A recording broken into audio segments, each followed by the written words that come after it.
World of Warcraft is one of the juggernauts of PC gaming, with over 100 million accounts created since the game's debut in 2004. And on the surface, it seems like a fairly bright, cheery game. You run around, smack rats with your sword, and maybe you get into a dance-off in the middle of town. Fun, right? Dig a little deeper, though, and you'll discover that World of Warcraft has a secret darkness lurking beneath the surface. So grab your Ashbringer and get ready to face the dark side, because here's a look at the messed up parts of World of Warcraft no one talks about.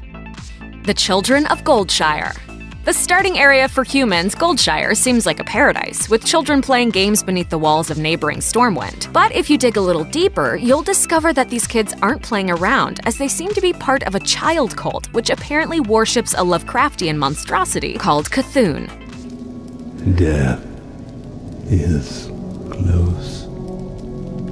Even creepier, in their backyard are what may or may not be the skeletal remains of 2 more children. There are no quests here or explanations, just nightmare fuel. Fairy Godmother. So why would the children of Azeroth turn to the old gods? Maybe because they've been abandoned by everyone else, as shown by the sinister orphanage called Chal's Home for Little Tykes. Overseen by the troll Chal, the orphanage seems normal at first, with kids running around, playing in a sandbox, and riding on a merry-go-round. A closer inspection, though, uncovers a house of horrors, including a tiny cage with a tiny skeleton, a bowl full of bones, and even a bubbling cauldron. Some players speculate that Chal is eating the children. She is a troll, after all. Another theory is that she drains the life from the children, something suggested during the quest Guise of the Deceiver. Regardless, the moral here is this: stay away from children in World of Warcraft.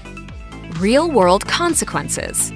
In 2018, the World Health Organization recognized video game addiction as a disease, and MMOs like World of Warcraft are among the most addictive due to their persistent nature. In fact, several people have actually died from playing too much World of Warcraft. In 2015, for example, a Chinese gamer named Wu Tai collapsed after playing WoW for 19 straight hours at an internet cafe, continuing to play even while waiting for paramedics to arrive. They were too late. Another horrific example of WoW addiction comes from the case of Rebecca Christie, a resident of Las Cruces, New Mexico, whose daughter died of neglect and malnutrition as Christie played over 15 hours of World of Warcraft the day her daughter died. Christine was convicted of second-degree murder and child abandonment and sentenced to 25 years in prison.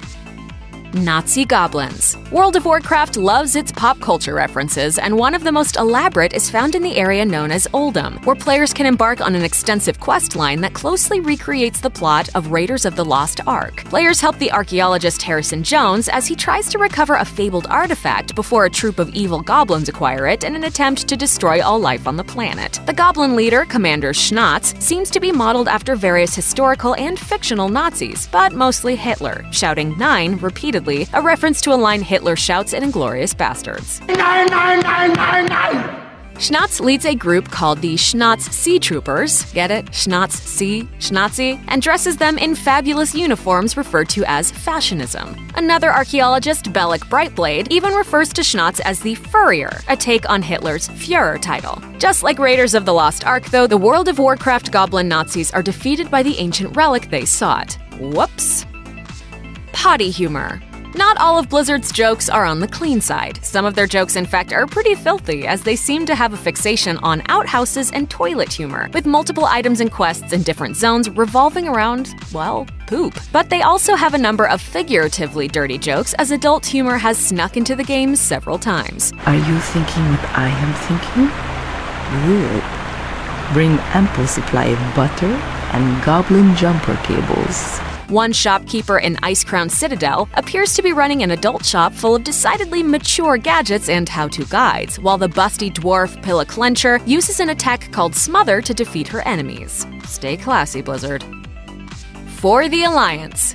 Gaming has been mainstream for a long time now, but the main Republican Party apparently didn't get the memo, because in 2012 they attacked a Democratic candidate for state senate because she was an avid World of Warcraft fan. In fact, they even put together an entire website dedicated to tracking candidate Colleen Lahovich's Orc Rogue Santiago. David Sorensen, the communications director of the main GOP, issued a press release which stated, "Her online comments certainly raise questions about Lahovich's maturity and her ability to make serious decisions for the people of Senate District 25. The move apparently backfired, though. Gamers rallied around Lahovich, who won the election, giving the Republican Party the real-world equivalent of a 50 DKP minus in the process.